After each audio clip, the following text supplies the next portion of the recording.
mi salmini on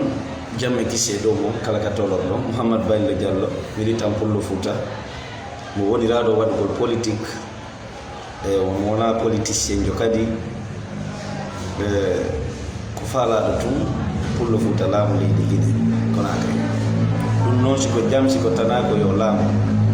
siko jam siko tana ko yo laamu ɗo yo 2025 ko ɗum woni vision an o siko jam wo siko tana wo koyo Pullo Fouta laamu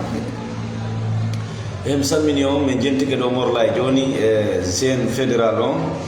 laaɓe no mooɓi Morlay no waɗi yewtere o sakkitori wondema siko IFDG gagni ɓe hendoto wo hande kadi ɓe wujjetake ko ɗo mo haddi joni noon miɗo landi ɓe o jooɗoɗi ɗon mais si tawi ɓe yo vidéo ɗo ɓe landomo ko honto tippi ha o wowli ɗum preuve ji makko ɗin ko honɗum holli IFDG wujjetake si ɓe gagni ke élection ji arayɗi ɗo haray ko ɗum min landi Morlay Silla lamfande kaniya ɓeɗen jeejiri mo sabu Allah e wonanɓe IFDG wowloɓe inde IFDG fop par ce que ande 60% ane ma gagné jatte 60% militant ɓe IFDG no wi yo darɗe yo dooleɗa joni noon Morlay la wondema IFDG wujjetake hande kadi buy kadi no wowla ɗum e communiquoɓe joni noon meɗen landi preuve ji laaɓuɗi hentiɗi ko ɗum men landi o na wigol men tu IFDG wujjetake hande kadi o oy wowlaki hara o wowla e fensi ton laɓɓi non boy ɓerɗe amen deeƴa oɗon ko ɓerɗe mon no deeƴi par ce que ko raisonnement foylemma jogui ɗo e minen noon min ronki min wi wattata min mayde ɓuuri hara mi yiyaali sellu no gañiti élection ɗo wujje billahi wallahi wonde min nanade ɗum min maayi ɗum ɓuri min moƴƴande ko non noon ɗum wona probléme ɗum monno ko nayi haqqille goto wonayi vision goto haray mbeɗen landi preuve laaɓuɗo hentiɗo jalbuɗo wondema way si IFDG gagni ko élection ji arayɗi ɗin ɗo communal législative e présidentiel ɓe hettay ɓe jam fetaki haray mbeɗen landi salmini on haray c'est le retour des parents le parrain ma le parent de l'ethnocentrisme en République de Guinée Sékou Ba Konaté neɗɗo huɗaɗo haaluki mo Allah huɗi mo jama Guinée fof huɗi neɗɗo mo Allah itti fiira e mum neɗɗo senduɗo jama Guinée neɗɗo aawuɗo heen e ethnostratégie leydi Guinée Sékou Ba Konaté keefeero o hotto Guinée o attori natirde lando ɗon hoore mo mo ɓeeyo landito pourquoi Sékou Ba Konaté ala tippo Bamako o ƴetta oto o yaha kankan sigiri o yilto o ƴetta oto o yalta o yaha Bamako wujan kadi ko ƴettude avion wara Conakry ha siɓɓe minen namen fattuɓe lagini min yeytoto clan mande ngo huɗɗori Dumbuya fop maɓɓe wata on Oumar Sata billahi wallahi ko feƴƴi ko gonga ceerno mo nene mbo 2010 mo wi filloto ɗum o seedoto ko seedeteɗon si Allah salam haray ɗo wawi windude jonnon poyde viji monde e kala noon guinéyenjo yahuɗo jaɓɓi o adduɗo heen wonɗo sabu Guinée añidiri ƴettuɗo lagine fof yeeyi clan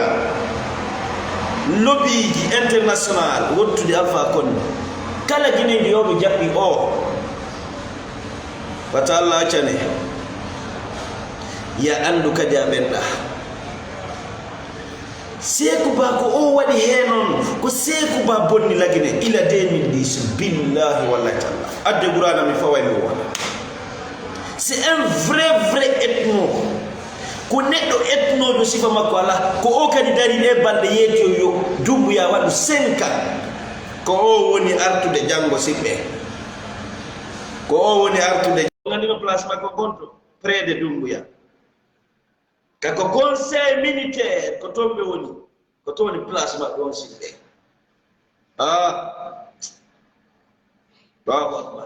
politique c'est le pire marmaille gonga ala e put itte e ngandi mon fi kartal hebile jamfa hebile doole onon kadi ɓinde filama gorgine waton gettu ngandi mon tum waɗon e carte hun lamdina électoral sippe le parent de l'ethnocentrisme no artude Conakry mi salmini Jibril Azy lo king mo waɗa yewtere ko moƴƴi sensibilisa siɓɓe makko ɓen kañum ko sosoɓe ɓen fii wata gooto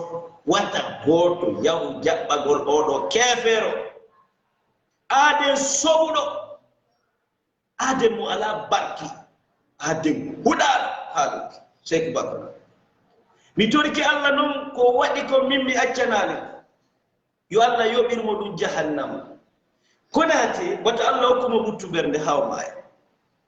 o transition o Allah yo wonu sabu makko so jilli jam fa e nder o transition mi toriki Allah yo Allah o transition ɗo yaadu e makko Seku Ba sen traite Seku Ba roulé no parent dans le farine Seku Ba o moyi ɗon Seku Ba ñaami jawle mawɓe men ɓe o ɗayni ɓe gaño élection ji ɗi o jattaɗi o ƴetta o jonna sikka makko siɓɓe mi faalete ɓen ɗon seedon jentagol e yimɓe ɓe ala fiira yimɓe ɓe ala fiira nabani Alpha Diallo mo waji ƴettude hunde ala ko laaɓe ɗo hunde ala ko hendi Jibril no jonna dadis conseil faut jamais s'approcher les médias guinéens yo ombu hunduko makko fanka o landike procès o landike justice o randi o mas waraɓe yo jento ha ñande justice noddi mum wata o tuɗo radio ji lagine wona no radio Paul wona radio Pierre ce sont des body médias se trouvandi yiyoɓe gonga salo anduɓe gonga d'accord fof no suti niwre nden goto ala woni be no ombi ko fanki sikka ɗum ɗo marsata mo suusani yaltude wowlo gonga pinka ara e wowlina gonga tawa yaltata yaasi billahi walla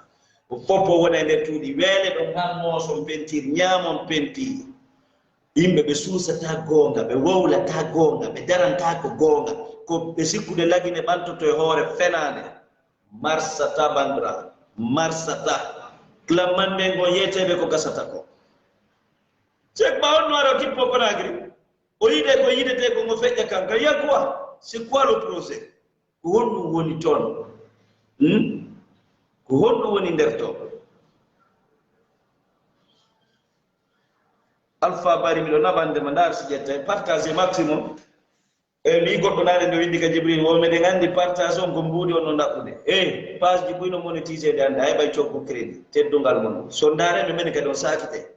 ndaaru sendi toon partage on simi hoti lagine ɗo joni tawi san ko fandi wo mi heɓay 100 € lewru valeur de 1 million mi heɓay connexion mi connectora wa Sénégal ɗo 24 heures sur 24 7 sur 7 par ce que kala ko page o naade min ko connexion mi waɗani orange moni baw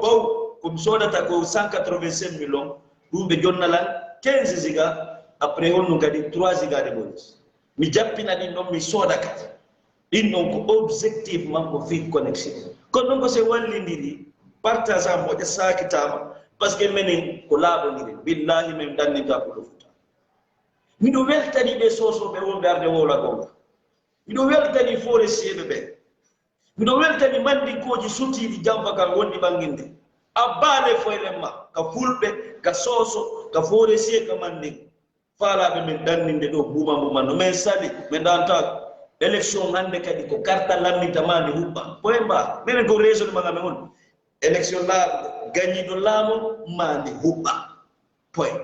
teddungal mon